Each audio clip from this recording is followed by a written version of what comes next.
Why have you come here? మీరెందుకు ఈ రాత్రి ఇక్కడికి వచ్చి ఉన్నారు?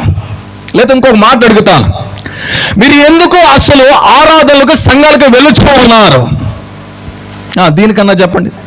మీరెందుకు రక్షణ పొంది ఉన్నారు? పోనీ దీనికన్నా చెప్పండి. మిమ్మల్ని ప్రశ్నే అడుగుతున్నాను. ఇంకో మాట అడిగితే, ఎందుకు ఈ 2 రాత్రులు మీరు ఈ అభిషేకమైన కూడికలను మీరు ఏర్పాటు చేస్తారు? ఎందుకు ఈ కూడికలలో మీరు ఏర్పాటు చేస్తారు ఈ రాత్రి? ఎందుకు ఎంతో ఖర్చుతో కూడిన భారభరితమైన ఈ పరిచర్లు మీరు జరిగిస్తూ ఉన్నారు? ఎందుకు ఎంతో ఖర్చును మీరు మీటింగ్ల కోసం ఖర్చు చేస్తూ ఉన్నారు? ఖర్చు చేస్తున్న వారిని అడిగితే ఏం చెబుతారు చెప్పండి?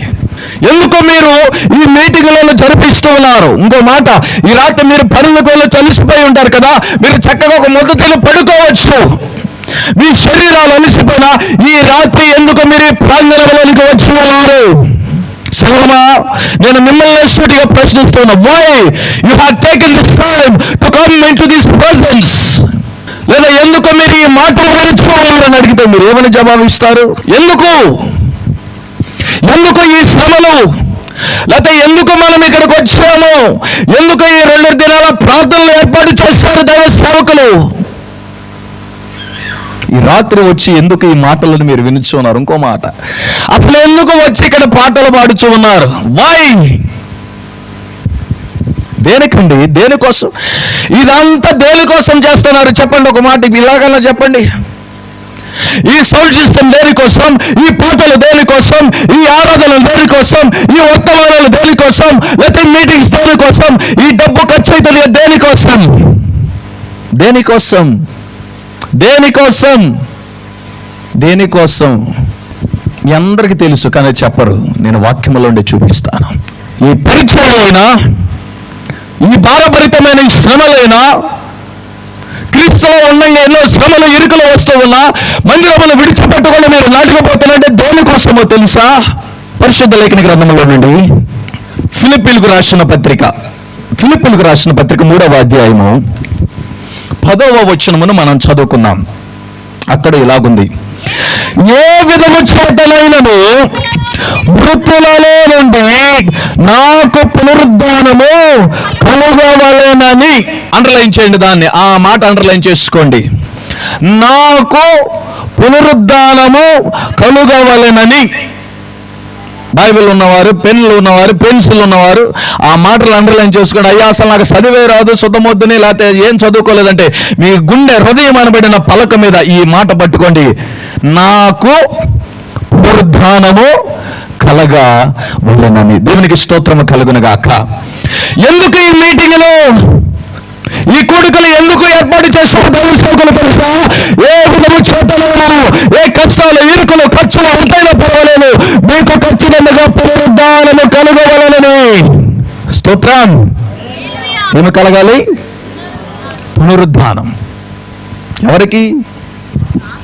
నాకా? నీకా? మనకా? ఎస్. యేసు రక్తములో కడగబడిన ప్రతి ఒక్కరికి పునరుద్ధానము కలుగవలెనని ఈ కోరికలు ఖచ్చితంగా ఏర్పాటు చేశారని మాత్రం నేను విశ్వసిస్తూ ఉన్నాను. స్తోత్రం కలుగును గాక. ఎంత భారభరితమని ఖర్చులు ఎందుకు పెట్టారంటే, ఏ విధము చేతనైనను నా గ్రామమునికి, నా సమాజానికి దేవుని వాక్యం అందించి అందుచేత వారి ఆత్మలు కూడా పునరుద్ధానము చెందాలని. ఏ విధము చేతనైనా, డబ్బు ఎంతైనా పర్వాలేదు, ఎలాగైనా నా గ్రామానికి నేనేం చేయాలి? సువార్తను అందించాలని. దేవునికి స్తోత్రము కలుగును గాక. కంటిన్యూ చేద్దాం ఆ వాక్యాన్ని. ఏ విధము చేతనైనను మృతులలో నుండి నాకు పునరుద్ధానము కలుగవలెనని ఆయన మరణించును.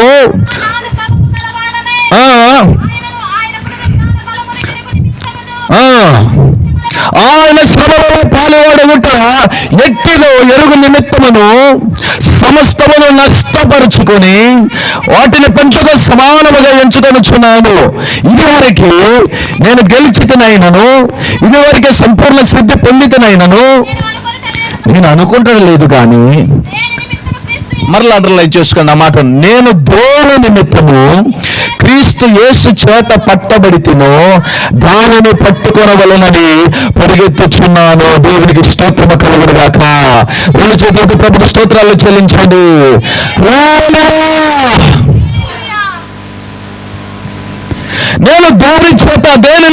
క్రీస్తు యేసు చేత పట్టబడి తినో దానిని పట్టుకొనవలెనని నేను పరిగెత్తుచున్నానని అపోస్తలుడైన పౌలు దైవజనుడు గారు అంటూ ఉన్నాడు. దేవునికి స్తోత్రం కలుగును గాక. అక్కడ ఒక మాట అన్నాడు, ఏంటంటే ఏ విధము చేతనైనను నాకు ఏం కలగాలి? పునరుద్ధానము కలగాలి. ఇప్పుడు చాలా మంది అంటారు ఏంటంటే, అయ్యా పునరుద్ధానం అంటున్నారు, ఇంకా నేను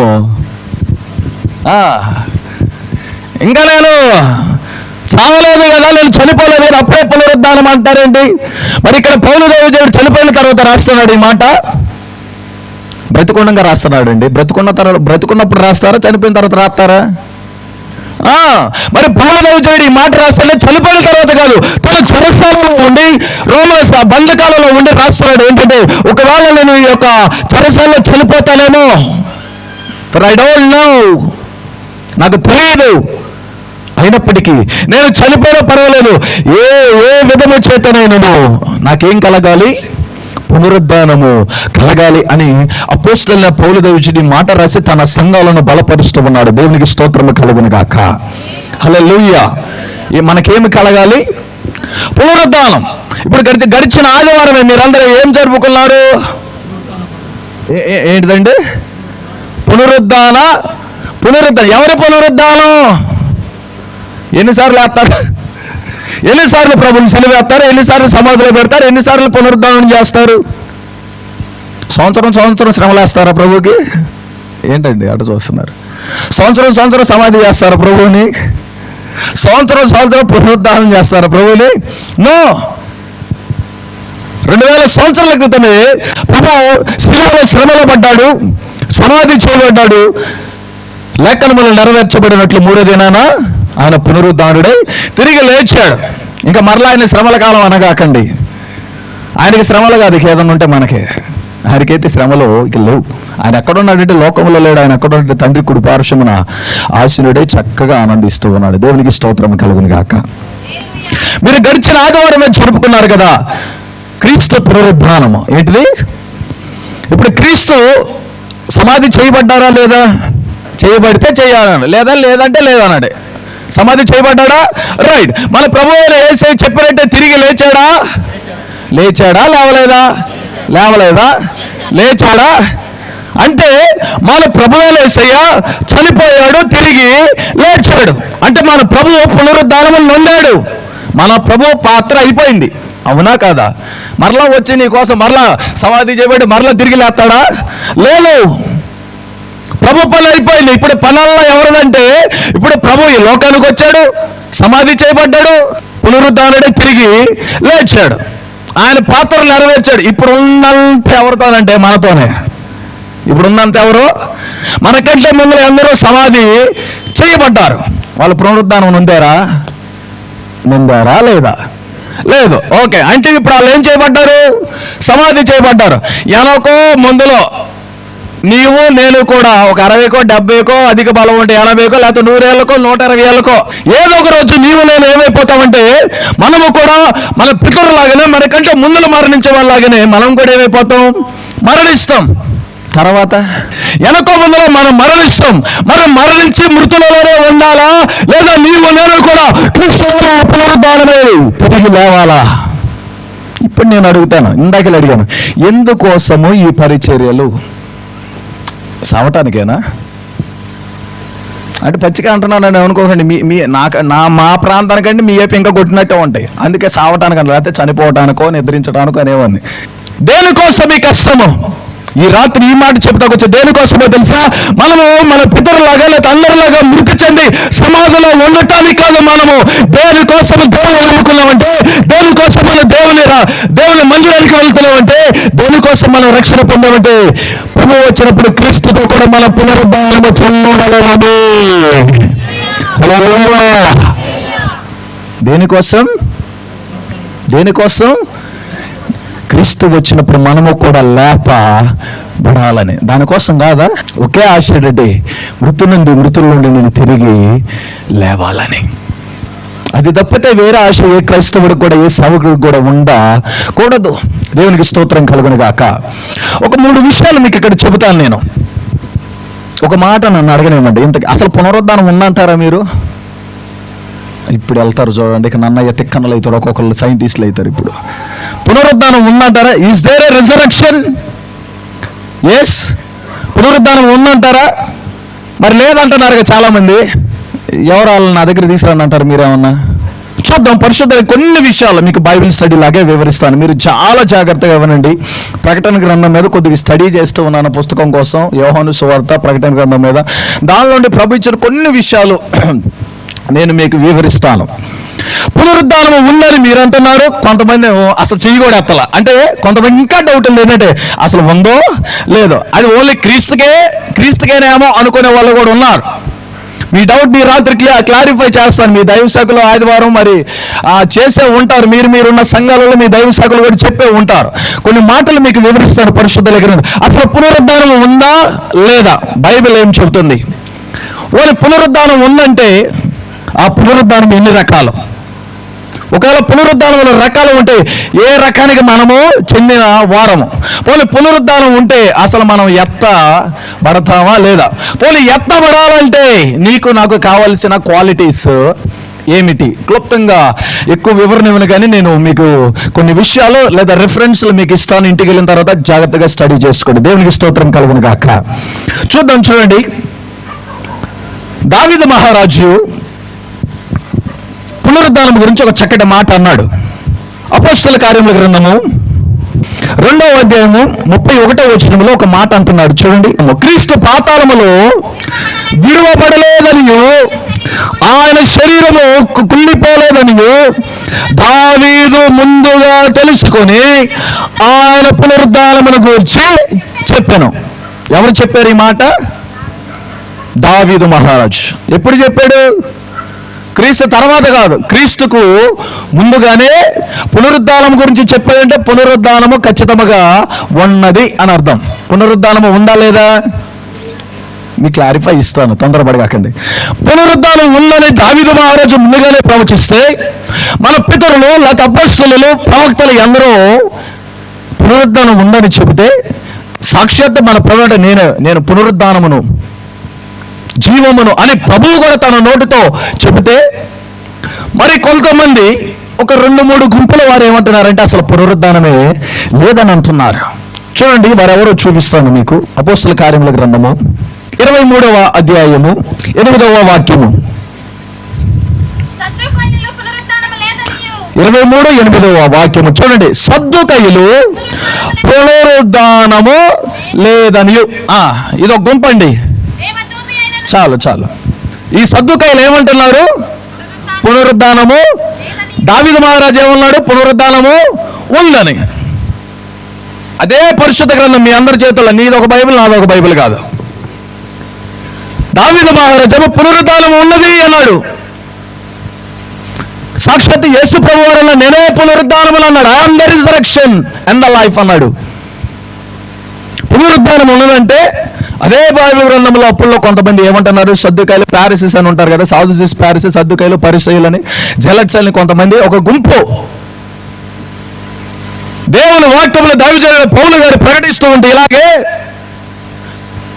ఏ విధము చేత నేను పునరుద్ధానము పొందవలెనని అని ప్రకటిస్తూ ఉంటే అక్కడలో పక్కన ఉన్న గుంపు, సద్దుకాయలు అనబడిన గుంపు ఏమంటున్నారు? దెర్ ఈస్ నో రిజరెక్షన్ అంటున్నారు. ఏమంటున్నారు? సద్దూకయ్యులు పునరుద్ధానము లేదని, సద్దూకయ్యులు లేదంటున్నారు. ఇంకొకరు చూద్దాం. చూడండి, అదే అపోస్తల కార్యముల గ్రంథము 17వ అధ్యాయము 32వ వచనము. చూడండి, మృతుల పునరుద్ధానమును గురించి వారు వినినప్పుడు కొందరు అపహాస్యము చేశారు. దేని గురించి విన్నప్పుడు? ఇలాగే దైవజనులు నిలబడి వాక్యం చెబుతుంటే మీరు పునరుద్ధానములు ఉండాలి, క్రీస్తుతో కూడా లేపబడాలని ఇదే పౌలు దైవజనులు గారు వాక్యం చెబుతుంటే మరి కొందరు ఏం చేస్తున్నారు? అని నవ్వుతున్నారు. ఏం చేస్తున్నారు? అపహాస్యము చేస్తున్నారు, ఎగతాళి చేస్తున్నారు. ఒకళ్ళేమో సద్దుకాయలు అసలు పునరుద్ధానమే లేదంటున్నారు. ఇంకో గుంపు ఏం చేస్తున్నారు? అసలు పునరుద్ధానం గురించి, రిజరెక్షన్ గురించి చెబుతుంటే నవ్వుతున్నారు, హేళన చేస్తున్నారు, ఎగతాళి చేస్తున్నారు. ఇదొక గుంపు. ఇంకో గుంపు ఉన్నారండి. తిమోతికి రాసిన 2వ పత్రిక అసలు ఈ గుంపు చూడండి ఏమంటున్నారు. తిమోతిలో 2:18 ఒక మాట ఉంది. 2:18 వారు పునరుద్ధానము గతించనని. 2 తిమోతికి రాసిన పత్రిక 2వ అధ్యాయము 18వ వచనము చూడండి. ఇదొక గుంపు. వీళ్ళేం చెబుతున్నారు? పునరుద్ధానము గతించిపోయినది. 3 రకాల గుంపుల వారు మనకి బైబిల్ గ్రంథంలో కనపడుతున్నారు. సద్దుకాయలు ఏమన్నారు? పునరుద్ధానము లేదన్నారు. ఇలాగే దైవజనుడు చెబుతుంటే అపోస్తలుల గారు కొంతమంది వింటున్న వాళ్ళు, కొంతమంది ఒక గుంపు వాళ్ళు ఏమన్నారు? పునరుద్ధానం చెబుతుంటే నవ్వుతున్నారు, హేళన చేశారు, అపహాస్యం చేశారు. 2వ గుంపు. ఇది 3వ గుంపు. వీళ్ళేమంటున్నారు? అసలు పునరుద్ధానమే గతించిపోయిందని వీరు అంటూ ఉన్నారు. అందుకే నేను ఏం చేశానంటే వాక్యం తెప్పించాను. మత్తయి సువార్త 22:31 వచనములో రిఫరెన్స్లు మీరు రాసుకోండి, నేను ఎక్కువ వివరించడం లేదు. 22వ అధ్యాయం 31 వచనములో ఇలాగుంది: మృతుల పునరుద్ధానమును గూర్చి నేను అబ్రహాము దేవుడును, ఇస్సాకు దేవుడును, యాకోబు దేవుడునై ఉన్నానని దేవుడు మీతో చెప్పిన మాట మీరు చదవలేదా? చూడండి, పునరుద్ధానము గూర్చి దావీదు మహారాజు ఏమన్నాడు? పునరుద్ధానము ఉంది అన్నాడు. యేసుప్రభు వారు ఏమన్నా సాక్షాత్తుగా పునరుద్ధానము నేనే అంటే ఏంటి? పునరుద్ధానము ఉంది అన్నాడు. ఉందో లేదో ఆయన చనిపోయి సమాధి చేయబడి మరలా తిరిగి లేచి ఏం చేశాడంటే నిరూపించాడు. కానీ కొంతమంది ఏమంటున్నారంటే అసలు పునరుద్ధానమే లేదంటున్నారు, గతించిపోయింది అంటున్నారు, లేదని అంటున్నారు. ఇలా పునరుద్ధానం గురించి బోధిస్తుంటే మరికొంతమంది ఏం చేస్తారంటే హేళన చేస్తూ, అపహాస్యం ఏం చేస్తూ ఉన్నారు. వీటిలో నేను చదువుకుంటున్నప్పుడు కూడా ఒక దైవజనుడి గురించి ఒక సేవకుడు ఇలా చెప్పాడు. ఒక సేవకుడు అంట ఈ మాట అన్నాడు, ఏంటంటే నీతిమంతులు భూలోకమును స్వతంత్రించుకుందరు. ఒక దైవజనుడు చెబుతున్నాడు. ఏంటో తెలుసా? మన నీతిమంతులు మనం ఏం చేస్తాం? భూమిని దాని మొత్తం ఏం చేసుకొని మన వశము చేసుకొని సావలేదు వరకే మనకు పునరుద్ధారము లేదు. మన నీతిమంతులు మన భూమిని ఏం చేస్తాం? స్వతంత్రించుకుంటారా? ఒక దైవజనుడు పాతకాలంలోనే గొప్ప దైవజనుడు, పేరు నేను తీయదలుచుకుంటా, మంచి అభిషక్తుడు ఒక దైవజనుడు చెప్తున్నాడు. ఏంటో తెలుసా? ఇలాగ బోధిస్తా. సంగమా, మీకు ఒకటి తెలుసా? ఈ రాత్రి నేను ప్రార్థన చేస్తుంటే దేవుడు నాతో మాట్లాడుతున్నాడు. ఏంటో తెలుసా? రేపు రాత్రి ఆయన రానయ్యి ఉన్నాడంట. మనల్ని ఏం చేస్తాడు? నిన్ను నన్ను మన సంఘాన్ని ఏం చేస్తాడంటే పైకి తీసుకెళ్లాలని ఆయన వస్తున్నాడు. మీరందరూ పునరుద్ధానం చెందాలంటే తెల్లారకల్లా మీరందరూ మీ పనులు మానేసి నాతో పాటు వచ్చి మీరు ఏం చేయాలి? ఒకసాట మనందరం కూడుకొని ఏం చేద్దామంటే ప్రార్థనలో గడపమని దేవుడు చెప్పాడు. రండి మనందరం కూడా కూడుకొని ఏం చేద్దామంటే ప్రార్థన చేద్దాం. దేనికోసం? ఎత్తబడటానికి, పునరుద్ధానం కోసం. ఇతగాడికంట దేవుడు వచ్చి ఏం చెప్పాడు? ఇదిగో నేను త్వరలో రానై ఉన్నానని చెప్పాడు. కానీ ఇతడికి ఏం చెప్పాడంటే ఇదిగో నేను రేపు సాయంత్రం వస్తున్నా, అందులో బట్టి నీవు నీ సంఘం కలిసి ఏం చేయాలంటే ఇగో పలానా చోటకి వెళ్ళి కూర్చొని మీరు కనిపెట్టుకుంటూ ఉండండి, ఈ లోపల నేను వచ్చి మిమ్మల్ని ఏం చేస్తానంటే తీసుకెళ్తా అని చెప్పాడంట. తన సంఘంలో బోధించాడు. ఇదిగో దేవుడు నాతో మాట్లాడాడు. మనందరికి ఏమైపోవాలంటే ఇంకో పక్కన వాళ్ళ సంగతి మనకు తెలియదు. మరి గార్డెన్ అవ్వాలి, చేయడంలో మందే అవ్వాలి. ఎత్తపడిద్దని దేవుడు నాకు వచ్చి చెప్పాడు, శివులోనే చెప్పాడు, నా శివులో అని చెప్పాడు. మీ శివులో చెప్పలేదు, మీరు పాపులు కదా, నేను పరిశుద్ధుని, రండి నా మాట వినాలంటే మీరు అందరూ కూడా రండి, మనందరం కూర్చుందాం అన్నాడంట. అమ్మో, దైవజనుడు మాట్లాడితే దేవుడే మాట్లాడు ఉంటారని అందరు కలిసి తెల్లారి వాటికి వెళ్ళి ఆ చూపించిన గ్రౌండ్లో, చర్చి పక్కన గ్రౌండ్లో మోకరించారంట. మోకరిస్తే ఏంది మీరు ఉట్టి చేతులతో వచ్చారు? ఇప్పుడు ఏమైతున్నా మనము పునరుద్ధానం చెబుతాం కదా, ఇంట్లో డబ్బులు ఏం చేస్తారు, లేకపోతే దస్తావేజులు ఏం చేస్తారు, లేకపోతే బంగారం ఏం చేస్తారు, వెండి ఏం చేస్తారు, మీరే పోతున్నారు. ఆ ఇంట్లో ఉండి ఏమైపోతాయి మీకెందుకు? మొత్తం తీసుకురండి, ఓ దుప్పటి పరిచి దాంట్లో ఏం చేద్దాం, దాంట్లో పెడదాం. ప్రభు మన్నే తీసుకెళ్తాడో లేకపోతే దానిలో తీసుకెళ్తాడో, లేకపోతే అది ప్రభు అప్పుడు ఏం చెబితే అది చేద్దాం. తీసుకెళ్ళమంటే మనతో పాటు ఏం చేద్దాం? తీసుకెళ్దాం. లేదంటే దాన్ని అక్కడ నుంచి ఏం చేద్దాం? వెళ్దాం అన్నదంట. మరలా అందరూ కలిసి వెనక్కి ఇంటికి వెళ్ళి మరలా ఏం చేశారంటే ఇంట్లో ఉన్నాం, మనమే వండం, ఇంకా నాస్తి, ఇల్లు, దత్తావేదుల, బంగారం, ఈ దుద్దిలా దద్దులా ఏమంటారు ఇట్లా ఏదని అనుకోండి, మనకు అంత తెలియదు. వడ్డానం, గెడ్డానం, బడ్డానం అన్నీ వేసుకొని వచ్చారట. పాతగారు దుప్పడ పరిచారు, చుట్టూ ఏం చేశారంటే అందరూ కూర్చున్నారు. రండి, ఏంటి కలి తెరుస్తున్నారు? మనం ఏం చేయాలంటే కలిపెట్టుకోవాలి. దేనికోసం? ఆ మాట చెప్పండి. పునరుద్ధానం దేనికోసం? ఎత్తబడటం కోసం. మీరు కళ్ళు తెరిస్తే మీరు విడిచిపెట్టబడతారు. నాతో పాటు మీరు ఎత్తబడాలంటే మీరందరూ ఏం చేయాలంటే కళ్ళు మూసుకోండి. మా దైవజనుడు కదా పాపం గుడ్డిగా నమ్మేశారు. అందరూ చుట్టూ కూర్చొని పిల్లలు పేదలు నమ్మిన వాళ్ళ సంఘం అందరూ కలిసి కొంతమంది ఏమంటారు నోవాహలాగా కాకపోయినా నోవా రే జలప్రాలం వస్తుంది రండి అంటే మేము రా అని కొంతమంది ఉంటే ఈ మాట చెప్పినప్పుడు మరో కొంతమంది వచ్చి కూడా ఏం చేశారంటే పాపం ఎప్పుడు మందిరాక రానవారు కూడా వచ్చారంట, కూర్చున్నారు. ఇక ఏం చేస్తున్నారు, స్తోత్రం తీసుకెళ్ళండి, అదిగో వెళ్ళిపోతాను అంటున్నారంట. కొంతమంది ఏమో కళ్ళు తెరవద్దన్నాడు, ఏంది ఇంకా కదిలినట్టు ఏమి లేవు, ఇంకా భూమి మీద ఉన్నట్టు అని మట్టిని పట్టుకొని చూస్తాను, ఇక్కడే ఉన్నావా లేకపోతే గాల్లోకి ఏమైనా ఎగిరేమని చూస్తున్నాడంట. పాపం బిగపట్టుకోలే, కళ్ళు తెరిగితే మరలా విడిచిపెట్టబడతాను ఆ బాధతో 3 గంటల వరకు బిగపట్టుకున్నారంట. మీలాంటి ఒకడు ఆగలేక 3 గంటల తర్వాత ఇక నా వల్ల కాదు, కళ్ళు ఎంతసేపు మూసి ఎప్పుడు ఉన్నాను, 3 నిమిషాలు నాకు కష్టం అని ఒక కళ్ళుతో స్తోత్రం అంటూ ఇట్లా చూశాడంట. వాడు ఇట్లా చూసేపాటికి మధ్యలో దొప్పటే లేదు, అసలు దొప్పటే లేదంటే ఇంకేమంటది. పక్కన చెప్పిన ఆ పొంతులో వేడు మహానుభావుడు అమ్మే అన్నాడంట. అంటే వాళ్ళందరూ వచ్చేసి అనుకుంటున్నారంట. అక్కడ అతడు లేడు, ఏం పునరుద్ధానం చెంది అతడు అటు చెందాడు. ఆ దుప్పట్లో పెట్టిన మొత్తం ఇంకో సాటికి పునరుద్ధానం చెందమని వీళ్ళు అక్కడే ఉన్నారు. అంటే పునరుద్ధానం గురించి అవగాహన ఉండటం లేదు. కొంతమంది 2012 అయిపోద్ది, 24 అయిపోద్ది, 18 కల్లా వచ్చేస్తానులే అంటున్నారు. దేవుడు ఎప్పుడు వస్తాడో టైం ఏమిది మనకి లేదు. ఈ రాత్రి రావచ్చేమో, వస్తాడో నేను చెప్పలేను, కానీ రావచ్చేమో. మన ఇక్కడ నేను బోధిస్తూ ఉండగల ఒకవేళ ఎత్తబడొచ్చేమో. పునరుద్ధానం గురించి అవగాహన లేక కొంతమంది ఏమో లేదంటున్నారు, కొంతమంది ఉన్నట్టున్నారు, కొంతమంది ఇలా ఏం చేస్తున్నారంటే పరుస్తూ ఉన్నారు. అందుకే రాత్రి ఒక క్లారిటీ ఇవ్వాలని పునరుద్ధానం గురించి కొన్ని విషయాలు మీకు చెప్పాలని ఇష్టపడుచున్నాను. దేవునికి స్తోత్రం కలుగును గాక. హల్లెలూయా. అందుకే పౌలు దైవజనుడు అంటున్నాడు కదా, ఏ విధము చేతనైనను నేను మృతులలోని నేనేవాళ్ళు పునరుద్ధానము ఉండాలి.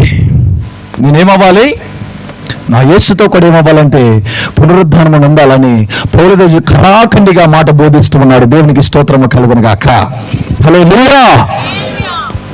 అసలు పునరుద్ధానము ఏమని పిలువబడుతూ ఉంది?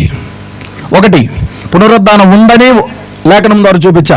కొంతమంది అసలు పునరుద్ధానం లేదని కూడా అంటున్నారని లేఖనం ద్వారా చూపించాను. అసలు పునరుద్ధానం ఏమని పిలువబడుతూ ఉన్నది? పునరుద్ధానం బైబిల్ గ్రంథంలో అసలు పరిశుద్ధ గ్రంథం మనకి ఏమి వివరిస్తూ ఉంది? 2 మాటలు చూపిస్తాను చూడండి. అక్కడ కూడా ఒకసారి ఈ మాట చదివి. ప్రకటన గ్రంథము 20వ అధ్యాయము 5-6 వచనాలు.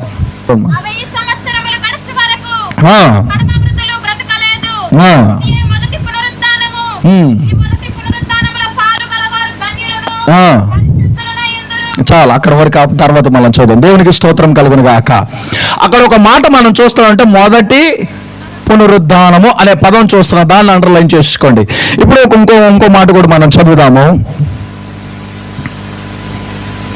మొదటి పునరుద్ధానము. ఇంతకీ పునరుద్ధానము ఉందని మీరు నమ్ముతున్నారా? క్లారిఫై అయిందా? మీకు ఇప్పుడు క్లారిఫై చేస్తాను. పునరుద్ధానం నా అవగాహన ప్రకారం, నేను తెలుసుకున్న దాని ప్రకారం, నేను ధ్యానించి తెలుసుకున్న దాని ప్రకారం పునరుద్ధానము 2 రకాలు. చెప్పండి, ఎన్ని రకాలు?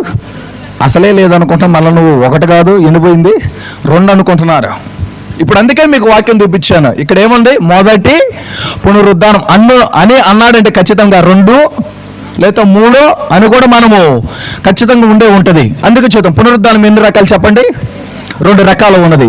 ఇప్పుడు మనం ఒక మాట మనం చదువుదాం. కొరింథీయులకు రాసిన పత్రిక 15వ అధ్యాయం. మీ దైవజనులు బోధించారని తెలియపరచు, నేను విన్నాను ఈ మాట మీద. 15వ అధ్యాయము 20వ వచనమును మనం చదువుదాం. ఇప్పుడైతే నిద్రించిన వారిలో ప్రథమ ఫలముగా క్రీస్తు మృతులలో నుండి లేపబడి ఉన్నాడు, అనగా పునరుద్ధానము చెందాడు. ఎవరు? మీరా? నేనా? కాదు. ఎవరు? మన ప్రభువైన యేసయ్య. ఆయన మృతులలో లేడు, ఆయన తిరిగి లేపబడి ఉన్నాడు, అనగా ఆయన పునరుద్ధానము చెందాడు అనే మాట ఇక్కడ మనం చదివాం. తదుపరి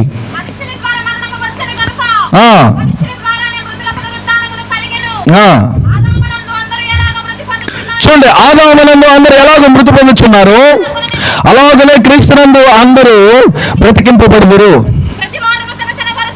చూడండి, అది అండర్లైన్ చేసుకోవాలి. మళ్ళా ప్రతివాడును తన తన వరసలోనే బ్రతికింపబడును, ప్రథమ ఫలము క్రీస్తు అన్నాడు. దేవునికి స్తోత్రము కలుగును గాక.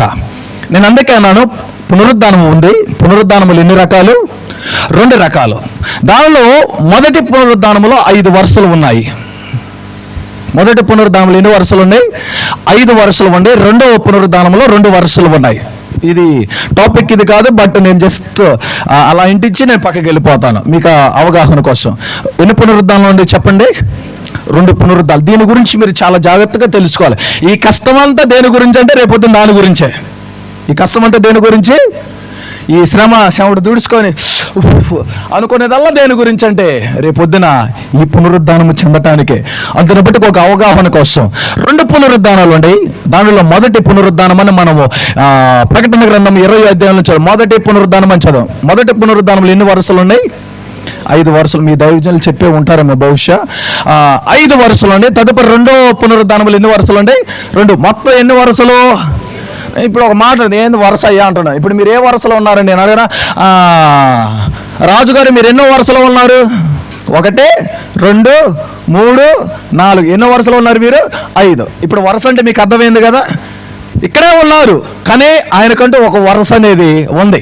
బాబాయ్ అడుగుతా, బాబాయ్ నువ్వు ఎన్నో వరుసలో ఉన్నావు అంటే 2వ వరుసలో ఉన్నావు. అందరూ ఒక సభలోనే ఉన్నాం. దీన్నే నేను అంటాను ఏంటంటే పునరుద్ధానం అనుకోండి. అందరం పునరుద్ధానమే, కాకపోతే వరుస. మీరందరూ ఎక్కడ ఉన్నారండి ఈ రాత్రి? ఇక్కడ ఈ ప్రాంగణంలో ఉన్నారా? ప్రాంగణం. కాకపోతే ఇప్పుడు ప్రశ్న ఏంటంటే మీరు ఎక్కడ ఉన్నారంటే మిమ్మల్ని అదిగో ఆ చివరి ఉంది, అలా ఎన్నో వరుసలో ఉందని నేనేం చేయాలి? ఎలాగో చూపిస్తున్నాను. పునరుద్ధానం ఉంది కానీ ఆ పునరుద్ధానంలో కూడా వరుసలు ఉన్నాయి. కొద్దిగా జాగ్రత్తగా వినండి. చాలా మందికి అర్థం అవ్వచ్చు, అర్థం కాకపోవచ్చు. కానీ అర్థమైనంత వరకు నేను నా చేతనైనంత వరకు నేను కొద్దిగా మీకు వివరించి నేను వెళ్తాను. దేవునికి స్తోత్రం కలుగును గాక. అందుకే పౌలదేవుడు ఏమంటాడు 23వ ప్రతివాడును తన తన వరుసలోనే బ్రతికింపబడతారు. ప్రతివాడును తన తన వరుసలోనే. అంటే నీకొక వరుస, తనకొక వరుస ఉంది. అంటే మళ్ళీ వరుస అంటే ఎలా అంటారు? ఆ ప్రభు వచ్చినప్పుడు పెళ్లి కుమార్తె మనందరం ధరించుకుంటే మనందరం ఏమిటి ఒక్కసారి అవునా అని మీరు అనుకుంటే నేను అంటాను ఏంటంటే అలా అయితే మనం వెళ్ళం. మనకంటే ఒక వరుస అనేది ఉన్నది. మనకంటే ఏముంది? క్రమం ఉంది. ఏమండి అన్నం పెట్టాలి, మీకు ఎట్ట పెడతారు? ఇప్పుడు తర్వాత భోజనాలు కూర్చుంటారు కదా, ఎలా కూర్చుంటారు? ఉండాలి ఇటు నుండి బాయో ఇటో అటో ఒక వరుస అనేది ఏం చేస్తావు? ఒక లైన్ ఇటు నుండి అటు ఇటు కాకుండా అందరికి ఎట్ట ఇసిరేస్తావా? తేనండి ఎవరికి దొరికినంత అలా అంటారా? లేదు, ఒక క్రమం అనేది ఉన్నది. పునరుద్ధానములో కూడా క్రమము అనబడిన వరుసలు ఉన్నాయి. అది నేను 5 వరుస మీకు సింపుల్గా ఇస్తాను, వివరించడం లేదు. మీకు కావాలంటే రాసుకోండి. దేవునికి స్తోత్రం కలుగును గాక. ఇప్పుడు ప్రతివాడును తన తన వరుసలో. ఒక మాట నన్ను అడగనివ్వండి, మీరందరూ సీనియర్లు ఇక్కడ. ఒక్క మాట చెప్పనా, నా వయసు కంటేనూ మించి విశ్వాస జీవితంలో అనుభవజ్ఞులు ఉన్నారు ఇక్కడ. నేను అన్నది తమిళ్లో అన్నానా? నా యొక్క వయసు కంటే మీరు ప్రభువుని నమ్ముకున్న సంవత్సరాలే ఎక్కువైన వారు ఇక్కడ ఉన్నారు. ఇది కూడా అర్థం కాలేదా? అర్థమైందా? మీ మొహాలు చూస్తే నేను డౌట్కున్నారు, ఏంటి తమిళ్లో చెబుతున్నాడా, కుచ్చిబీ సమజమేనయ్యాకే అన్నట్టు చూస్తున్నారు. అర్థమవుతుందా? ఉన్నారు. అందరూ బట్టి అడుగుతాను, ఎంతకు అసలు మీది ఏ వరుస?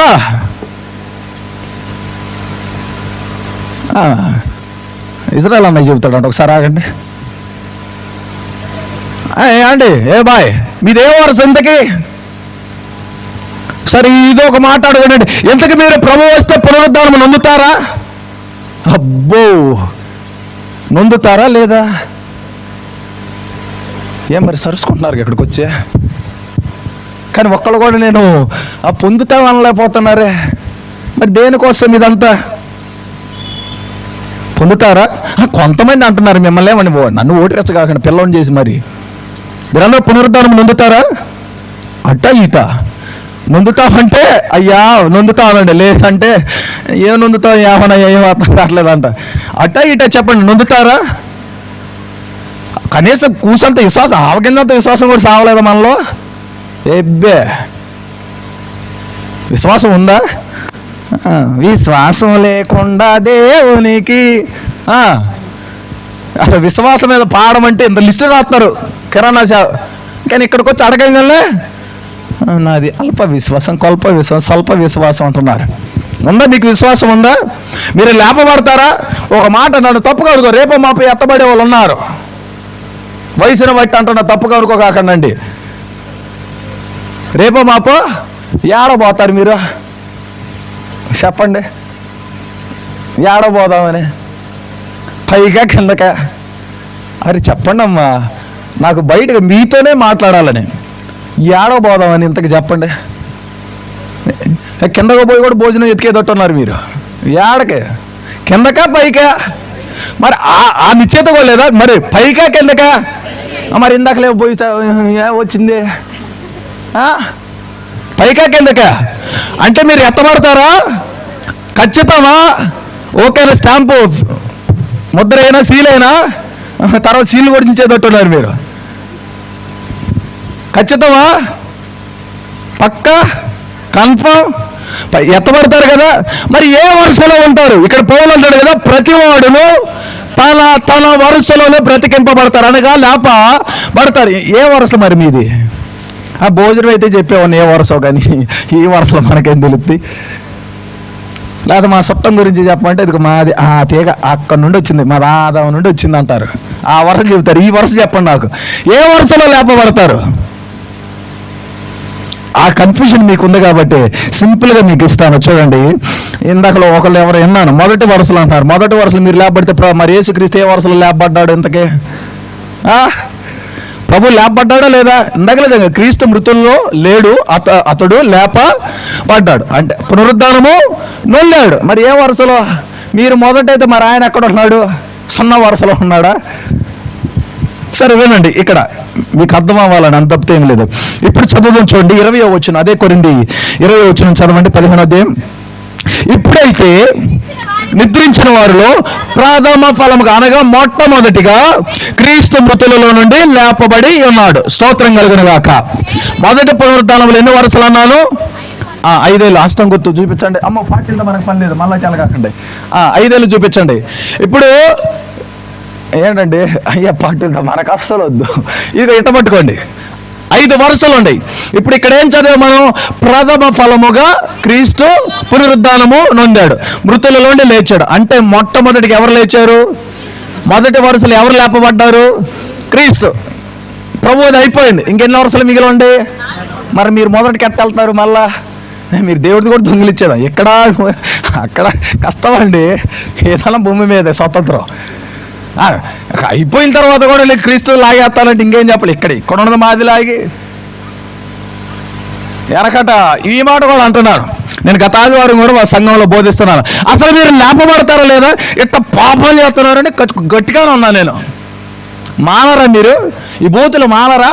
ఈ పాపిష్ట బతుకులు మానరంటే అయ్యా ఏమనుకో కాకు, నువ్వు ఎట్టైనా ఎత్తబడతావు నాకు తెలుసు. ఏమంటున్నారు? నువ్వు ఎట్టైనా ఎత్తబడతావు. నువ్వు వెళ్ళేటప్పుడు నీ కాలు పట్టుకుంటా అంటున్నారు. ఏం చేస్తారు? నేను వెళ్ళేటప్పుడు నా కాలు పట్టుకుంటా. నా గురించి తెలుసో తెలియదు, వెళ్ళేటప్పుడు నా కాలు పట్టుకుంటే వదిలేదాకా ఏం చేస్తాను అంటే ఇక్కడ ఖచ్చితంగా తీర్చుకోలేకపోతాను కదా. రేపు ఏం చేస్తానంటే వదిలేదాకా ఏం చేస్తాను, ఈడేని వెళ్తాంత. అసలు నా కాలు పట్టుకుంటూ ఊరుకోరన్న. వాళ్ళు ఏంటి మారంట, మార్పు చెందరు. కానీ ఏం చేస్తారు? నువ్వు ఎత్తబడతావు తెలుసయ్యా, నీతో పాటు ఏం చేస్తావు? నీ కాలు పట్టుకుంటా. నీతో పాటు నన్ను కూడా గేట్లోకి ఏం చేస్తాడు? ప్రభు తీసుకెళ్తాడు. ఏం క్లారిటీగా ఉన్నారంటే విశ్వాసులు. నా కాలు పట్టుకొని వెళ్ళిపోతారా? అవును, మరి ప్రభు కళ్ళ గంటలు కట్టుకొని I'm not seeing you come. వెనకాల ఎంత మీద తాకరానంటే ఇప్పుడు చూడండి, ఇప్పుడు నా వెనక ఒకరు మారు, నా వెనకాల ఒక కాలు పట్టుకుంటాడు, ఇంకో పక్కనోడు ఉంటాడు, అక్క నువ్వు పోతే అట్ట నేను నీ కాలు పట్టుకుంటా. ఇంకో పక్కన బాబు అంటాడు, ఎంత పైలు చేస్తా, నువ్వు పోతే అట్ట, నువ్వు ఓచుకో, నువ్వు సన్నగా ఉన్నా పర్వాలేదు, నీ కాలు కూడా నేనేం చేస్తా పట్టుకుంటా. అందరూ పట్టుకుని నేనే పోవాలి పైకి. అది పైకి పోతాకైనా అందరు కలిసి వాళ్ళు తెచ్చి నన్ను కూడా కిందకి. ఈ లోకంలో సామెత, వాడు ఎదగనీయుడు అంటే లోకంలోనే కాదు, సచ్చిన తర్వాత వెళ్ళేటప్పుడు కూడా కిందకే. అట్టున్న ఎంత క్లారిటీ ఉందో తెలుసా విశ్వాసులకి? కింద వెళ్ళటానికి కాదు ఈ సభలో, లేకపోతే కింద ఉండటానికి అది విశ్వాస ప్రయాణము. మనము మృతులు వండుకొని మృతులు మనము కూడా పునరుద్ధారము చెందాలని. హల్లెలూయా. మొదటి వరుసలో ఎవరు లేపబడ్డారు? క్రీస్తు లేపబడ్డారు. అక్కడే ఉండొచ్చు, చూడండి. రెండవ వరుసలో ఎవరు ఉంటారు చూద్దాం. 23వ వచనం. ప్రతివాడును తన వరుసలను బ్రతికింపబడును. ప్రథముగా క్రీస్తు లేపబడ్డాడు. చూడండి, తరువాత మొదటిగా ఎవరు లేపబడ్డారు? మొదటి వరుసలో మన యేసయ్య. తరువాత క్రీస్తు వచ్చినప్పుడు. వచ్చాడా? మరి వచ్చాడా? రాలా, వస్తాడు. అది ప్రకటన గ్రంథం చెప్పేది. రానై ఉన్నాడు, ఆయన త్వరలో రాయలు. సంగమా సిద్ధపడు. ఇందాకలో అమ్మాయి అనౌన్స్మెంట్ చేస్తా కూడా ఒక మారు మనసు పొందుడు అని ఒక మాట చదివింది, లోపల ఉంటే విన్నాను. మారు మనసు పొందండి, ప్రభు వచ్చినప్పుడు ఏమవ్వాలంటే ఎత్తబడాలి. ఇప్పుడు చూద్దాం. ఆ క్రీస్తు తరువాత క్రీస్తు వచ్చినప్పుడు అండర్లైన్ చేసుకోండి, ఆయన వారు ఇది రెండో వరుస. రెండో వరుసలో ఎవరు లేపబడేది? ఆయన వారు. మొదటి వరుసలో ఎవరు చెప్పండి? క్రీస్తు. ఆయనది అయిపోయింది. ఇంకా మళ్ళీ వచ్చి మళ్ళీ మొదటి కూర్చోడు. ఆయనది అయిపోయింది. మన పాపాల కోసం, మన శాపాల కోసం అన్నిటిని భరించేశాడు. ఆయన మరణించాడు, తిరిగి లేచి మొదటి వరుసలో వెళ్ళిపోయాడు. ఇక మిగిలిందల్లా ఎవరిదంటే ఇక మందే. ఇప్పుడు రెండో వరుస ఏంటంటే, మరలా తర్వాత క్రీస్తు వచ్చినప్పుడు ఆయన వారు. ఎవరు ఆయన వారు? ఆయన వారు ఎవరు? 100వ కీర్తన 3వ వచనం ఏంటిది? మనమందరం ఆయన వారము, ఆయన ప్రజలము, ఆయన మేపు గొర్రెలా మేకల. మరి ఆయన వారు ఎవరంటే, నేను గొర్రెను కాదుగా, ఆయన వారిని కాదుగా అని అడుగుతున్నారు. ఆయన వారు ఎవరు? ఆయన వారు ఎవరనగా సంపూర్ణ సిద్ధి నొందిన సంఘమే. దేవునికి స్తోత్రం కలుగును గాక. ఆయన వారు ఎవరు? నీవే. రేపు రెండవ వరుసలో లేపబడేది సంఘము. ఏ సంఘమో తెలుసా? సంపూర్ణ సిద్ధి చెందిన సంఘము. జాగ్రత్తగా వినాలి. సంఘం అంటే అందరూ బాగుతారనుకో కాకండి. పాస్టర్ గారు కాళ్ళు పట్టుకుంటే వెళ్ళరు అన్నట్టు కొద్దిగా బలంగా ఉన్నాడు కూడా నలుగురు లాక్కి వెళ్తాడేమో. నేనైతే నా వల్ల కాదు, ఒక్కను కూడా పిక్ ఏదైనా ఇక్కడ మార్పు చెందాల్సిందే. మీ అయ్యగారు కొద్దిగా జాలి ఎక్కువే కనుక రండి అన్న, రాజా నీ కాలు నువ్వు పట్టుకో, ఈ కాలు నువ్వు పట్టుకున్నామా, ఒక కొద్దిగా బలం ఉందలే, ఒక 60-70 kgs ఉన్నా అన్న, విజయాన్ని ఒక నలుగురిని అయితే బాగుతాలే పర్లేదు రా అన్న, అచ్చంగా కుటుంబం మొత్తాలంటే మొయ్యలు అన్న, ఒక్కరికైతే శాన్ చెప్తానన్న అన్నాడు. సరే సరిపోతుంది. నేను అంతమందిని మొత్తా, నేను మూర్తి చాలు పోస్తానికి. అదే బట్టి నేను ఆ జాగ్రత్త చూపించాను. అందుకే చాలా జాగ్రత్త చెబుతున్నాను. మొదటి వరుసలో క్రీస్తు లేపబడ్డాడు. రెండవ వరుసలో ఆయన వారు అనగా సంపూర్ణ సిద్ధి నొందిన సంఘము. సంఘం అనగా రక్తమైన కలవరి బాప్తిస్మం తీసుకున్న వారు. రెండవ వరుసలో క్రీస్తు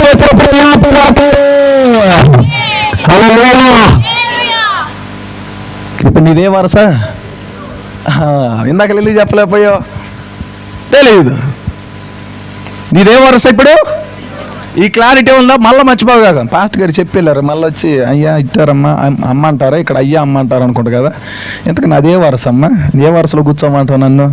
మరి చచ్చిన తర్వాత అయితే మరి పక్కన పెడుతున్నారు కదా. నా పక్కన 10 వరుసలు ఉన్నాయి, అయ్యగారు 5 వరుసలే ఉన్నారు. మొదట ఈ సంవత్సరం పోతే తర్వాత మారుతా పోతా లూద్దు పోతాం. ఈ 3 వరుస మరి 2వ వరుసలో నేను లేనుగా మరి ఇక్కడే ఉంటాను. అది కాదు వరుస, నేను సమాధుల గురించి అట్లా జాగ్రత్త.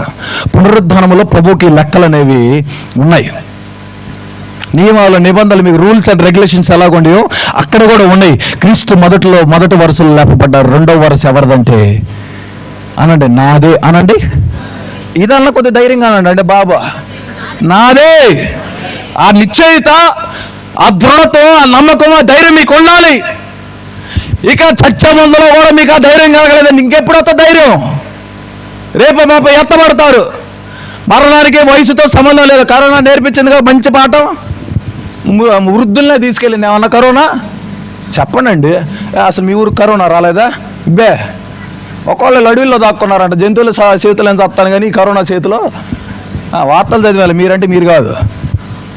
వచ్చినప్పుడు పసిపిల్లలు చనిపోలేదా? నడి వయసులో వాళ్ళు చనిపోలేదా? కొత్తగా పెళ్ళైన వాళ్ళు చనిపోలేదా? వృద్ధులు చనిపోలేదా? మరణములకు జాడలేదు. ఎప్పుడు ఎవరు ఎక్కడ మరణిస్తారు మనకు తెలియదు. అయితే మనం ఆ వరుసలో ఉండగలగాలి. ఏ వరుస? రెండవ వరుసని కట్టి నేను అంటున్న సంపూర్ణ సిద్ధి చెందిన నొందిన సంఘము అనండి. సంఘము. ఇంతకు మీరు సంఘ సభ్యులేనా? ఏమండి, ఏ సంఘం అంటే మాది సంఘం. మీరు ఏదో ఒక సంఘంలో సభ్యులేనా? ఓ యేషువా, సభ్యులేనా? సంపూర్ణ సిద్ధి నొందారా మీరు? సద్దనందంటే సిద్ధి ఉందయ్యా మళ్ళీ అంటారా? వస్తాను కొద్దిగా. సంపూర్ణ సిద్ధి నొందిన సంఘము రెండవ వరుసలో లేపబడాలి. ఇప్పుడే నేను ఇందాక అడిగాను స్టార్టింగ్, మీరు ఎందుకు కష్టం పడుతున్నారంటే మీరు మేలు పొందాలి, దీవెనలు పొందాలి. ఏం చేసుకుంటారు? పోయేటప్పుడు కూడా వేసుకొని వెళ్తారా? మేలు ఏదన్నా ఇక్కడ వరకే. రేపొద్దున లేపబడాలి. దేనికో తెలుసా? ఈ రెండో వరుసలు మీరు ఉండటానికే కదా ఈ పరిచర్యలు. రేపొద్దున రెండవ వరుసలు మిమ్మల్ని ఉంచడానికే కదా ఈ కృషి, కష్టము కాదా? ఈరోజు ఇంత భారముతో ఇంత కష్టంతో మీరు కూర్చోనల్లా నా మొహం కనబడకపోయిన ఎట్టో చూస్తున్నారు. దేనికోసం? రేపు రెండవ వరుసలో సంఘపు వరుసలు మీరు ఉండాలని కదా. దేవుని స్తోత్రం కలుగును గాక. రెండవ వరుసలో ఎవరుంటారు? సంఘము. సంపూర్ణ సిద్ధి నొందిన సంఘము. ఆ సంఘము మీరు. ఆ సంఘములో సభ్యులు అంటే యేసు రక్తంలో కడగబడి ఇంకా ఉంది. దేవునికి స్తోత్రం కలుగును గాక. మూడవ వరుసలో ఎవరుంటారు? ఈ మూడవ వరుసలో క్రొత్త నిబంధన హతసాక్షులు ఉంటారు. ఈ మూడో వరుసలో ఎవరుంటారు చెప్పండి? క్రొత్త నిబంధన హతసాక్షులు. ఎవరు వీరు? అపోస్తలులు, యేసు ప్రభు వారి శిష్యులు. వీరందరూ ఎవరు? హతసాక్షులు. క్రీస్తు కోసం ఏమైపోయారు? చనిపోయారు. హతసాక్షులు అనగా ఆయుష్కాలం బ్రతికిన వారు కాదు, క్రీస్తు విరోధి చేతిలో క్రీస్తు కొరకు మరణించేవారు లేదా చంపబడిన హతసాక్షులు అంటారు. మాథియోస్. మూడో వరుసలో ఎవరు ఉంటారు? క్రొత్త నిబంధన హతసాక్షులు. హతసాక్షులు అందరూ కాదు, క్రొత్త నిబంధన హతసాక్షులు. ఈ వరుసలో నువ్వు ఉంటావా? మరి దీంట్లో కూడా ఉంటారు. ఎందుకు కొంపదీసి ఈ వరుసలో ఉంటారు మీరు? లేదు. ఇది దీనిలో మూడో వరుసలు ఉండేది ఎవరంటే క్రొత్త నిబంధన హతసాక్షులు. నాలుగో వరుసలో ఎవరు ఉంటారంటే మీ అందరికీ తెలుసు. ప్రభువు వస్తాడు, సంఘం ఎత్తబడిద్ది, తర్వాత 7 ఏళ్ళ శ్రమల కాలం ఉంటుంది. దాంట్లో 2 భాగాలు, 3.5 కాలము 3.5 కాలాలని విభజింపబడింది. యాంటీ క్రైస్తు వస్తాడని ఉంటుంది. ఈ మాటనే మీరు చెప్పండి. ఈ మాట కూడా నేను సంఘ పెద్దలను అడుగుతా. నాకు సంఘ పెద్దలు అంటే ఇష్టం, అందుకే మీరే చెప్పాలి. భూమి మీద మరణము చెందకుండా అనగా మరణము చూడకుండా ఒక 3 వ్యక్తులు ఉన్నారు. ఎవరు వారు? ఏంటండి? హానోకు, ఏలియా, రెండో వచ్చినాయి. మరణం చూడలేదా? మృతి పొందాడు అని ఉంది కదా. మూడో వ్యక్తి ఎవరై ఉంటారు? చెప్పరేంటండి? అవ్వా, బైబిల్ గ్రంథంలో 3 లేరు, 2 ఉన్నారు. మీరు చెప్పింది కరెక్టే. దేవుని స్తోత్రం కలుగును గాక. ఎంత మోసే అంట, కాసేపటి ఇస్సాకు అబ్రహాము లేదంటున్నారు. వినండి, ఎవరెవరో మరణం చూడలేదు. హానోకు, ఏలియా వీరిద్దరు మరణము చూడకుండా వెళ్ళారు. రేపు ఆ 7 ఏళ్ల శ్రమల కాలంలో వారిద్దరూ వస్తారు. వారిద్దరూ వచ్చి క్రీస్తు విరోధి చేతులు ఏమైపోతారంటే మృతి నొందుతారు. ఆ 4వ వరుసలో వారేమవుతారంటే ఎత్తబడతారు. దేవునికి స్తోత్రం కలుగును గాక. 4వ వరుసలో ఎవరు ఎత్తబడతారు? హానోకు, ఏలియా. ఇంకెన్ని వరుసలు ఉన్నాయి? 5. మొదటి పునరుద్ధరణలో 5వ వరుస. 5వ వరుసలో ఎవరు ఎత్తబడతారంటే పాత నిబంధన పరిశుద్ధులు. 5వ వరుసలో ఎవరు పరిశుద్ధులు? అబ్రహాము, ఇస్సాకు. ఇప్పుడు చెప్పాయా నువ్వు? మోసే. తర్వాత చెప్పండి, ఒక 4-5 పేర్లు పెట్టుకుంటారు. ఒరే మోసే రా, యానా, యెహోషువ, హన్నా, సమూయేలు, సొలొమోను, సంసోను, ఇంకా ఎస్తేరు. వీళ్ళందరూ ఏమవుతారంటే రేపు 5వ వరుసలో ఎత్తబడతారు. ఒక మాట నన్ను అడగనివ్వమంటారా? మనకంటే ముందు మరణించిన వాళ్ళేమో ఏ వరుసలో ఉన్నారు? 5వ వరుసలో లేకపోతే 4వ వరుసలో 3వ వరుసలో ఉంటే సంఘముగా పిలువబడుచున్న మనల్ని మాత్రం ఎక్కడ పెట్టేశారు? తన తదుపరి మనలకే అవకాశం ఇచ్చాడు. దేవునికి స్తోత్రము కలుగును గాక. దేవునికి స్తోత్రము కలుగును గాక. 1వ వరుసలో క్రీస్తు లేపబడ్డాడు. 2వ వరుసలో ఏ విధంగా చేతులలో పోవాలి కదా, నీవు నేను మనందరము కూడా లేపబడాలి. హల్లెలూయా. ఏమవ్వాలి? లేపబడాలి. క్రీస్తుతో కూడా లేపబడాలి. ఒక మాట నేను అడిగితే ఎలా చెప్తాను? ఒక దైవజనులు మిమ్మల్ని తిట్టేది ఎందుకో తెలుసా? దైవజనులు మిమ్మల్ని కసురుకోలేదు ఎందుకో తెలుసా? మీరు బాధపడతారని నీకు తెలియదా? చెప్పండి. నేను చిన్నవాడిని, నా సంఘంలో 82 సంవత్సరాలు కలిగిన వాళ్ళు ఉన్నారు. కానీ సంఘంలో నాకు అందరూ ఎవరంటే ఆత్మీయ పిల్లలే. తప్పు చేస్తే ఎవరిని ఊరుకోను, తాట తీస్తా అక్కడే. నన్ను కూతులేడు, నన్ను తిట్టాడు అనుకుంటే సస్తవకంతే. వాళ్ళకి చెప్పేదేటో తెలుసా? నేను ఎందుకు తిడతానంటే, లేకపోతే దైవసేవకులు ఎందుకు హెచ్చరిస్తారంటే, మీరు నొచ్చుకున్నా పర్వాలేదు, మీరు ఏడ్చినా పర్వాలేదు, మీరు కన్నీరు కాల్చినా పర్వాలేదు, మీరు ఉదయము బాధపడినా పర్వాలేదు, ఏ విధము చేత నేను నా సంఘములో నాతో కూడా పరలోకములో లేక పునరుద్ధరణలో నిలిచాలని. ఎందుకు మిమ్మల్ని కసురుకునేది? పాస్టర్ గారికి దొరదిక్కి గిక్కోలేక అనుకుంటున్నారా? లేకపోతే ఏమంటారు, ఆయనకి తిట్టపోతే ఏమంటారు, ఆ రోజు గడవదు అనుకుంటున్నారా? మాకు తిడతాకి ఇంట్లో భార్య లేదా, అత్త మీద కోపం తొత్త మీద అన్నట్టు మీరందరూ ఏం చేస్తారు? బయట ప్రెస్ చేసినంత తీసుకొచ్చి ఆయన అనాలనుకుంటే అటు, నేను అనుకుంటే నా భార్య ఏం చేయొచ్చు. కానీ మిమ్మల్ని ఎందుకే హెచ్చరించేది? ఇది తప్పు, సంఘమును సరిచేయబడాలి, ఈ విషయాలు సరిచేసుకోవాలి అని హెచ్చరించడం మిమ్మల్ని కదిలే దేనికంటే ఏ విధము చేతన పౌలు అన్నట్లుగా ఏమన్నాడు? మృతులలో ఉండి నేను పునరుద్ధానము నొందాలని. దేవునికి స్తోత్రం కలుగును గాక. మిమ్మల్ని 2వ వరుసలో ఉంచాలనండి. నేను కసురుకున్న 2వ వరుసలో ఉంచాలని నా సంఘాన్ని. నేను తిట్టినా పర్వాలేదు, వాళ్ళు ఏడుస్తారు నాకు తెలుసు, తర్వాత నేను బాధపడతాను. వాళ్ళు ఏడ్చినా పర్వాలేదు, ఇక్కడ ఏడ్చినా పర్వాలేదు, రేపొద్దున నిత్య అగ్నిగుండంలో వాళ్ళు ఏడవకూడదు. ఇక్కడ ఏడ్చినా పర్వాలేదు, ఒక 60 ఏళ్ళు ఏడతారు, 70 ఏళ్ళు ఏడతారేమో. అయితే ఇదేమైపోతే గతించపోతే రేపు యుగ యుగాలు ఏడవలసిన స్థలం, నవ్వాల్సిన స్థలాలు 2 ఉన్నాయి. ఏ స్థలాలు అవి? ఒకటి పరలోకము, 2 స్థలాలు. అది 50 ఏళ్ళ కోసమేనా? అది 40 ఏళ్ళ కోసమా? అదేంటిది? యుగ యుగాలు. ఇక్కడ 60 ఏళ్ళు ఏడ్చినా పర్వాలేదు, తిట్టుకున్నా పర్వాలేదు, ఇక్కడ ఏడ్చిన రేపొద్దున యుగ యుగాలు దేవుని సన్నిధిలో ఆనందిస్తారు. దేవునికి స్తోత్రం కలుగును గాక. మిమ్మల్ని ఇక్కడ బాధ పెట్టిన రేపొద్దున ప్రభు సన్నిధిలో మిమ్మల్ని ఆనందింప చేయాలని దైవజనుల యొక్క కృషి, ఈ ప్రార్థనల యొక్క కృషి, లేకపోతే మీటింగ్లు అనుకున్న ద మెయిన్ రీజన్ అదే. ఇక్కడ మిమ్మల్ని గనక సరి చేయకపోతే అమ్మో బాధపడతారు, నాకెందుకని వదిలేస్తే ఈ 60 ఏళ్ళు ఆనందంగా ఉంటారు. కానీ యుగ యుగాలు రేపు ఏం చేయాలంటే ఏడవాలి.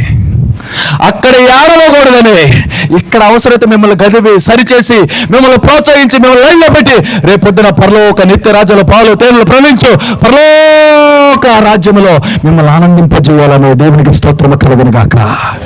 హల్లెలూయా. మీరందరూ మంచోళ్ళే.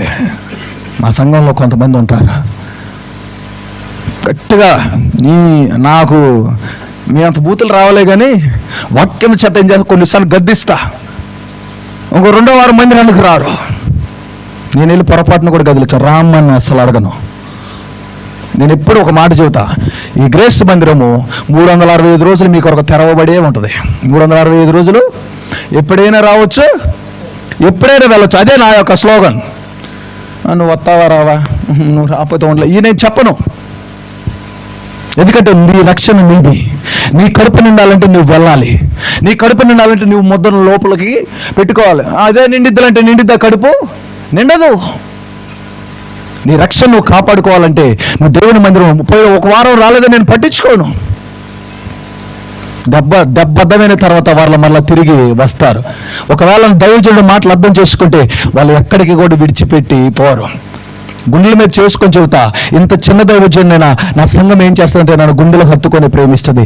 దైవజనుడు ఏదన్నా నా మంచి కోసమే కథను తీసుకుంటుంది, అది నేర్పించుకుంటున్నాను. దేవునికి స్తోత్రం కలుగును గాక. మీ గురించి మీ దైవజనులు ఎక్కువగా చెబుతూ ఉంటారు. నాకు అందరి పేర్లు, కొంతమంది పేర్లు ఇలా సహకరిస్తారు, ఈ మంచి ఇంత, లేకపోతే ఫలా ఇలాగా ఇలా తిరుగుతారు, ఇలా అంటే ఎంత సంతోషిస్తానంటే మీ గురించి దైవజనులు చెప్పేటప్పుడు. అయితే అది సరిపోదు. ఈ మరణము వరకు నమ్మకంగా మీరు ఉందరు గాక. ఎప్పటి వరకు? ఆ తర్వాత ఎత్తబడే వరకు. దేవునికి స్తోత్రం కలుగును గాక. మీరు ఉండాలి, నమ్మకముగా ఉండాలి. దేవునికి స్తోత్రం కలుగును గాక. మొదటి పునరుద్ధరణలో 5 వరుసలు: 1 క్రీస్తు లేపబడ్డాడు, 2 సంఘము సంపూర్ణ స్థితి కలిగిన సంఘము లేపబడితే, 3 క్రొత్త నిబంధన హతసాక్షులు, 4 హానోకు ఏలియా, 5 పాత నిబంధన పరిశుద్ధులు. పాత నిబంధన పరిశుద్ధులు ఏమవుతారంటే లేపబడతారు. ఒక మాట చూపిస్తాను చూడండి. యోహాను రాసిన యోహాను సువార్త 5వ అధ్యాయము 29వ వచనం. ఫాస్ట్గా చదువుతారా? కొద్దిగా టైం దాటిపోతుంది. యోహాను సువార్త 5వ అధ్యాయము. మేలు చేసిన వారు జీవ పునరుత్థానమునకును, చూడండి, మేలు చేసిన వారు జీవ పునరుద్ధానమునకును, కీడు చేసిన వారు తీర్పు పునరుత్థానమునకు 2 బయటికి వచ్చి. దేవునికి స్తోత్రం కలుగును గాక. ఎన్ని పునరుద్ధానాలు కనపడుతున్నాయి ఇక్కడ? మరలా జీవ పునరుద్ధానము అక్కడే ఉందండి. తీర్పు పునరుద్ధానం, జడ్జిమెంట్. జీవ పునరుద్ధానము 2 పక్క పక్కనే ఉన్న 2 ఆటలకి అసలు పొంతననేది లేదు. జీవ పునరుద్ధానము, జీవ పునరుద్ధానములో నీవు నేను ఉండాలి. తీర్పు పునరుద్ధానంలో ఉంటారా మరి? అసలు ఒక్కడొక పైకి వెళ్తాం. అసలు మనల్ని కనుక తీర్పు తీరితే చెప్పండి, అంత పరిశుద్ధులా? మన ఏ గుంపులో ఉండాలి? జీవ పునరుద్ధం. మేలు చేసిన వారు ఏ పునరుద్ధానికి వెళ్తారు? మేలు చేసిన వారు, సంఘ క్షేమాభివృద్ధి కోరిన వారు, సంఘము మేలు కోరేవారు, దైవజనుల క్షేమము కోరేవారు, వారి కుటుంబము క్షేమము కోరేవారు, సమాజము రక్షింపబడాలని క్షేమము మేలు కోరేవారు జీవ పునరుద్ధానంలో ఉంటారు. సంఘము దీవించబడాలి, సంఘము కట్టబడాలి, సంఘంలో ఉన్న విశ్వాసులు, నాతోటి విశ్వాసులు బాగుపడాలి అని మేలు కోరేవారు ఏ పునరుద్ధానంలో ఉంటారంట? జీవ పునరుద్ధానము. జాగ్రత్తగా వినండి, అందుకే రిఫరెన్సులు చూపిస్తున్నా. పక్కనే ఉంది కీడు చేయువారు తీర్పు పునరుద్ధానం. తీర్పు పునరుద్ధానం ఎప్పుడు ఉంటుందో తెలుసా? బైబిల్ ప్రకటన గ్రంథం ప్రకారం నేను చెప్పాలంటే ఫస్ట్లో చూపించా. ప్రకటన గ్రంథం 25, 5, 6, 7 వచనాల్లో మీరు అక్కడ చదువుకోండి. అక్కడ ఉంటుంది సంఘము ఎత్తబడిపోద్ది. జీవ పునరుద్ధానికి తీర్పు పునరుద్ధానికి సంబంధం లేదు. జాగ్రత్తగా వినండి. తీర్పు పునరుద్ధానం ఎప్పుడంటే సంఘం ఏమైపోద్ది? ఎత్తబడిద్ది. 7 ఏళ్ల శ్రమల కాలము అయిపోద్ది. తర్వాత 1000 ఏళ్ల పరిపాలన, మిలేనియం అంటారు. 1000 ఏళ్ల పరిపాలన కూడా అయిపోద్ది. 1000 ఏళ్ల పరిపాలన పూర్తయిన తర్వాత జడ్జిమెంట్, తీర్పు పునరుద్ధానం. తెరవండి ఒకసారి. అది ప్రకటన గ్రంథం 20 అధ్యాయం తెరవండి ఒకసారి, మీకు అర్థం కావాలి. అక్కడ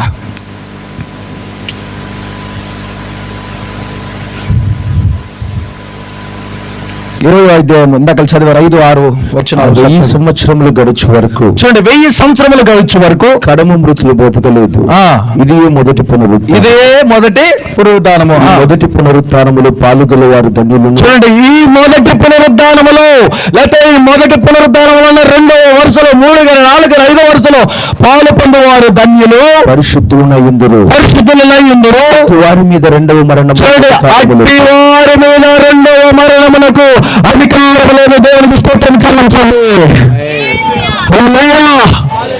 మొదటి పునరుద్ధానములో ఎత్తబడిన వారికి 2వ మరణం అనేది లేదు.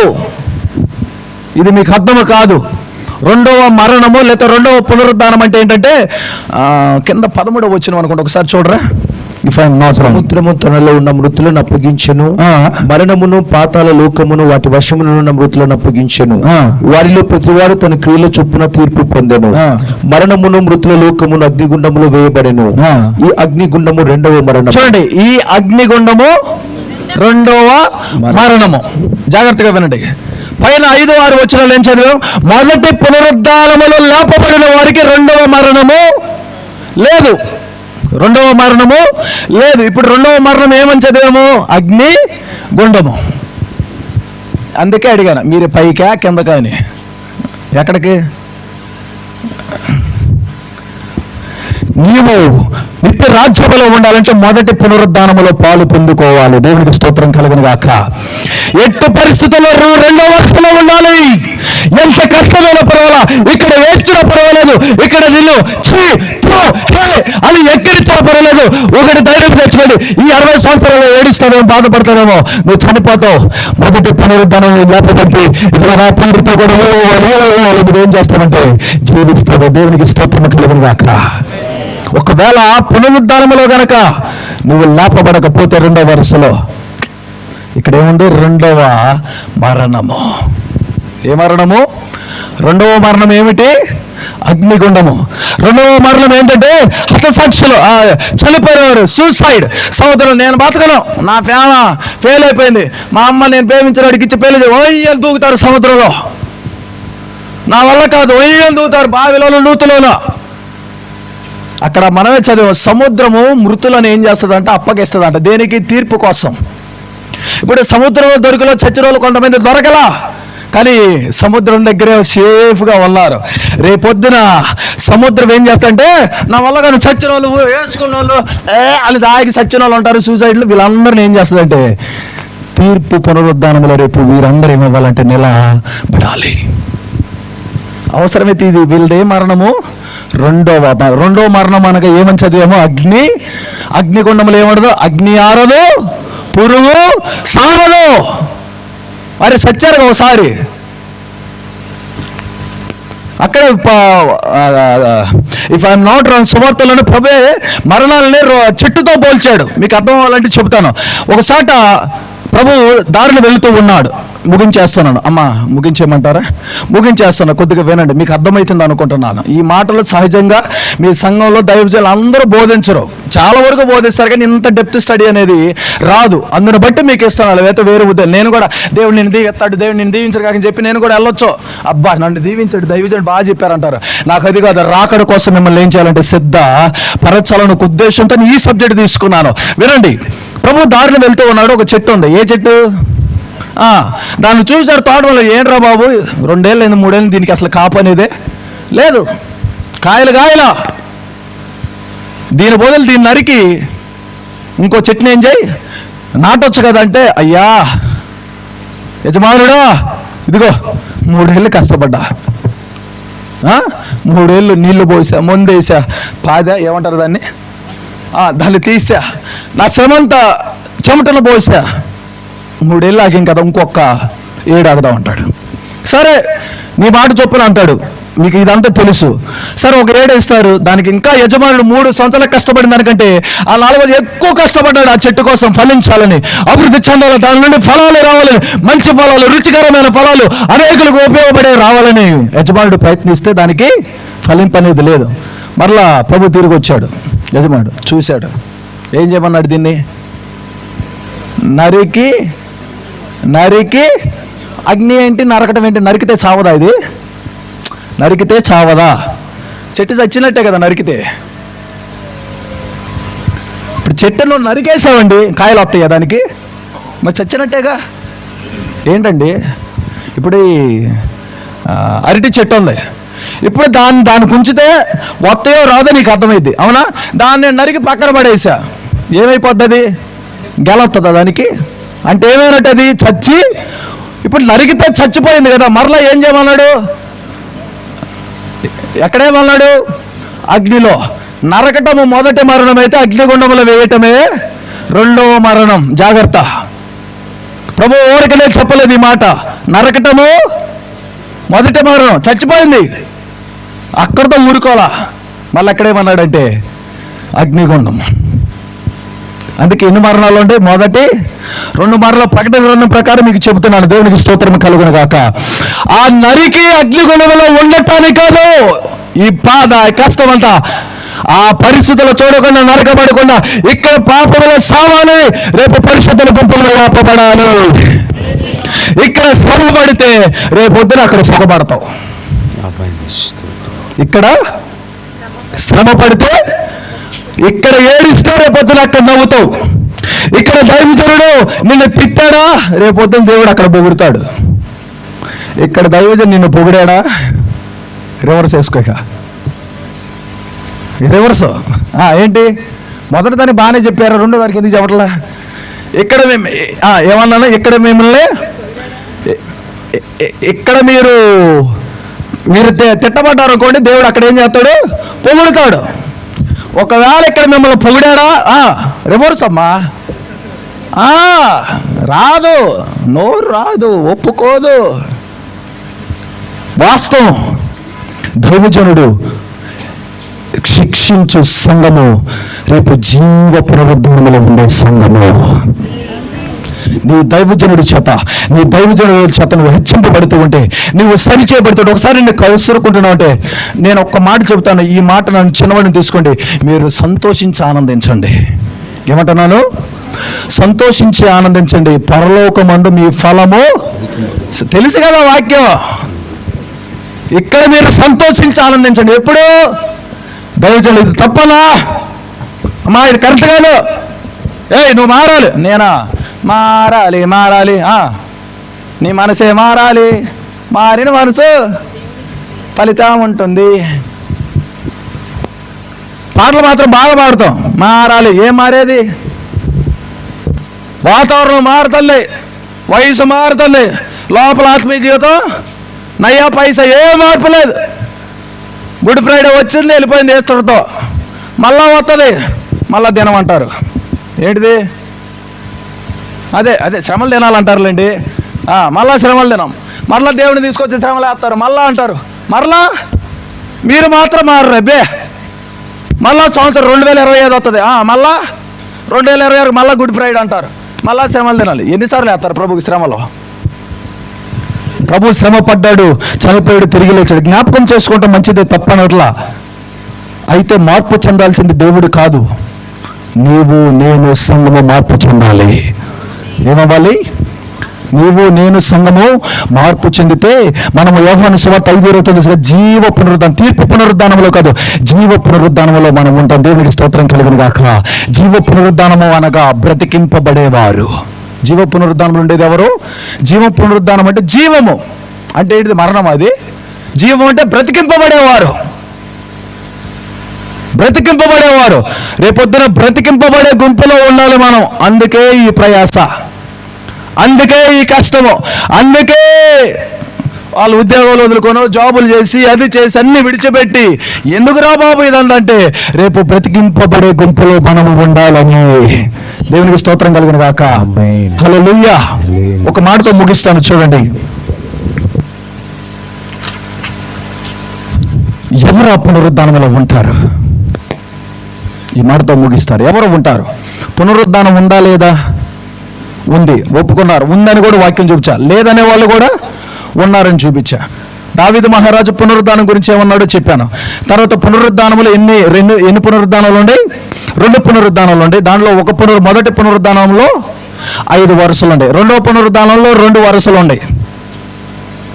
తర్వాత ఇప్పుడు పునరుద్ధానం ఏమని పిలువబడుతుందంటే జీవ పునరుద్ధానము. తర్వాత ఇంకో మాట చెప్పాలంటే నీతిమంతుల పునరుద్ధానము, తీర్పు పునరుద్ధానము అని కూడా ఉంది. నీతిమంతుల పునరుద్ధానం అని కూడా ఉంది. దేవునికి స్తోత్రం కలుగును గాక. రెఫరెన్స్ కావాలంటే మీరు రాసుకోండి.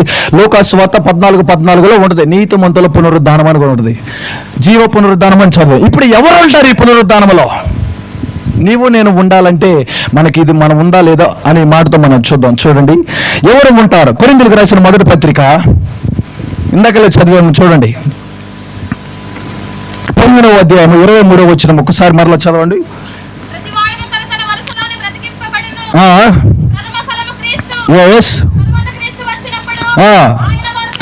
అది ఎవరు పునరుద్ధానము చెందేదంటే ఆయన వారు. ఎవరు చెందుతారు? ఎవరు ఉంటారు పునరుద్ధానములో? ఆయన వారు. ఆయన వారు ఎవరు? ఆయన వారు ఎవరు? ఆయన వారు ఎవరు? నీవే, మన సంఘాలే. ఆయన వారు, ఆయన చేత కట్టబడుతున్న వారము, ఆయన చేత పిలువబడిన వారము, ఆయన మేపు గొర్రెలము. దేవునికి స్తోత్రము కలుగును గాక. మీరు ఎవరు వారు? నేను మా ఆయన వారు నన్ను అంటారా? ఇక్కడ వరకు సరిపోద్ది. మీరు ఎవరు వారు? మా ఆవిడ వారు అంటారా? ఓకే, ఇక్కడ వరకు సరిపోద్ది. పరలోక రాజ్యంలో పునరుద్ధానం ఎందాలంటే ఆయన వారు ఈయన వారైతే కాదు, క్రీస్తు వారమై ఉండాలి. దేవునికి స్తోత్రము కలుగును గాక. ఆయన వారు ఏమవుతారంటే బ్రతికింపబడతారు. ఈయన వారు, ఆయన వారు. ఇంకో మాట కూడా చూపిస్తాను అక్కడే. నువ్వు ఆయన వారు, ఆయన గుంపులో ఉండాలంటే నువ్వు దేవుని సన్నిధిలో ఏమవ్వాలంటే నాటబడాలి.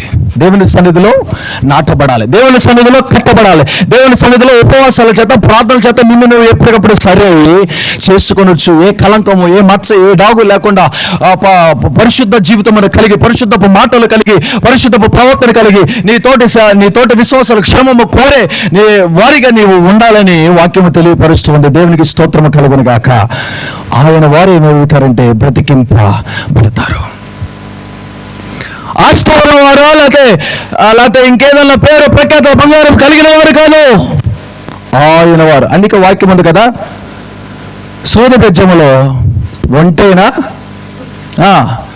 దొరిది కానీ ధనవంతుడు.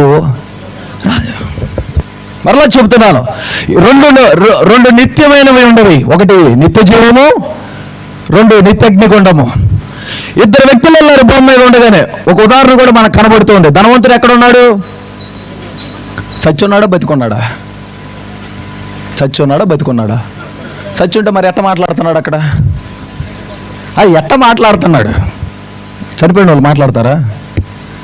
చనిపోయాడు, మొదటి మరణం. రెండో మరణం ఏంటంటే అగ్నిగుండంలో ఉన్నాడు, కేకలేస్తున్నాడు. ఎవరితో? లాజరు, అబ్రహాముతో. అక్కడ నిత్యమే, అక్కడ కూడా నిత్యమే. కానీ అక్కడ లాజరును ఆనందిస్తూ ఉన్నాడు, ఇక్కడ ధనవంతులను అయ్యో అని ఏం చేస్తామంటే కేకలు పెట్టించు ఉన్నాడు. నా నాలుకను ఒక 4 చుక్కలు తడపమని. ఇప్పుడు డబ్బు ఇదిగో మినరల్ తెచ్చుకోవచ్చు కదా, డబ్బు ఉంది కదా. కులము, మతము, లేక పేరు ప్రఖ్యాతలు పరలోక రాజ్యాలకు చేర్చరు. పరలోక రాజ్యానికి వెళ్ళాలంటే క్రీస్తు ఒక్కడే మార్గము. ధనమే తీసుకెళ్ళాలంటే ఆ ధనవంతుడు ఎక్కడున్నాడు? మరి అగ్నిగుండంలో కేకలను ఇస్తూ ఉన్నాడు. పేరు ప్రఖ్యాతలు మనల్ని పరలోక రాజ్యానికి తీసుకెళ్ళవు, ఆస్తిపాస్తులు మన నిత్య రాజ్యానికి తీసుకువెళ్ళవు, లేకపోతే ఇక్కడేదో పులుకుబడులు మన నిత్య రాజ్యానికి తీసుకువెళ్ళవు. పేదవాడు చీత్తు అనిపించుకున్న పేదవాడు లాజరు ఎక్కడ ఉన్నాడంటే దేవుని రాజ్యంలో తండ్రి దగ్గర ఉన్నాడు. అందరి చేత పొడిగింపబడిన వాడు ఎక్కడ ఉన్నాడంటే నిత్య అగ్నిగుండంలో ఉన్నాడు. ఏ గుంపులో ఉండాలి నీవు? లాజరా, ధనవంతుడా? ధనముగా ఉండవద్దని కాదు నా ఉద్దేశం. నువ్వెక్కడ ఉన్నా క్రీస్తు కోసము బ్రతకాలి. దేవునికి స్తోత్రము కలుగును గాక. ఎవరు లేపబడతారంటే ఆయన వారు లేపబడతారు. ఇంకో మాట ఉంది కదా, ఆయన వారు ఎవరనగా దేవుని ఆత్మ పొందుకున్నవారు. ఏ ఆత్మ? దేవుని ఆత్మ. కొరింథీయులలోనే చదువుతారు, టైం లేదు. ఆయన దేవుని ఆత్మ, పరిశుద్ధాత్మ పొందుకున్న వారు ఏమవుతారంటే లేపబడతారు. మూడోదిగా ఎవరు లేపబడతారంటే నీటి బాప్తీసం పొందుకున్న వారు లేపబడతారు. ఏ బాప్తీసము? నీటి బాప్తీసం. అది బైబిల్ నేర్పిస్తున్నది నేను స్టడీ చేయగా. 3 వారు ఆయన వారు లేపబడతారు. 2 దేవుని పరిశుద్ధ ఆత్మచేత నింపబడిన వారు. 3 బాప్తీసము పొందుకున్నవారు. ఈ అనుభవాలు నీకున్నాయా? ఆయన వారు అనబడుతున్న సంఘంలో నీవు ఉన్నావా? పరిశుద్ధాత్మ అనుభవం నీకున్నదా? బాప్తీస అనుభవం నీకున్నదా? బాప్తీసం మీరు తీసుకున్నారా? బాప్తీసం తీసుకోమంటే చాలా మంది అంటారు నా పెళ్లి కావది అంటారు. దానికోసం కాదండి. బాప్తీసం దేనికోసం అంటే ఒక లైసెన్స్. నిత్య రాజ్యములోనికి వెళ్ళడానికి, పరలోక రాజ్యములోనికి నిన్ను చేర్చడానికి ఒక లైసెన్స్. బాప్తీసం పొందాలి. బాప్తీసానికి అద్భుతాలకి సంబంధం లేదు. అద్భుతం చేస్తే బాప్తీసం పొందుతా, కొడుకు పెళ్ళైతే, కూతురు పెళ్ళైతే బాగు. నో, బాప్తీసం పొందుకుని దేవుని సంఘంలో చేర్చబడి దేవుని సంఘంలో నీతిమంతులుగా నమ్మకంగా బ్రతకండి. ప్రవక్తల గ్రంథంలో చెప్పబడుతున్న అంతము వరకు నమ్మకంగా ఉండండి.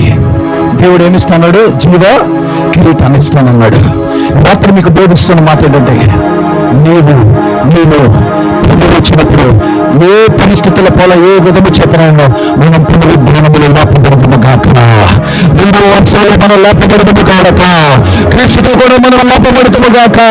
ఎన్ని శ్రమలు వచ్చినా, ఎన్ని ఈడుకలు వచ్చినా, ఎన్ని కష్టాలు వచ్చినా, ఎన్ని శోధనలైనా, ఎన్ని వేదనలైనా, ఎన్ని శ్రమలైనా, ఎన్ని ఆనందమైనా, వ్యాధి కూడా దుఃఖరాజ్యాలకు చేరుకోవడం లేపకూడదు. మనము క్రీస్తుతో కూడా లేపబడాలి. మనం నిర్లక్ష్యంలో పడతామా?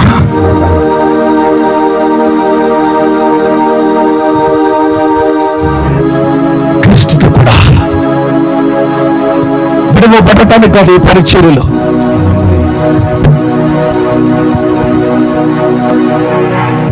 మీరు ఆలోచించుకోండి, ప్రార్థన చేసుకోండి. మృతులలో మీరు ఉండాలనుకుంటున్నారా? అయితే పునరుద్ధానము ఉండాలని ఆశపడుచు ఉన్నారా?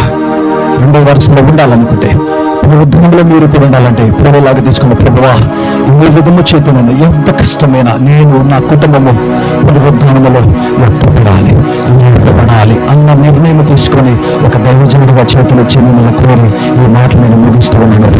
జీవించిన దేవునికి ఇష్టం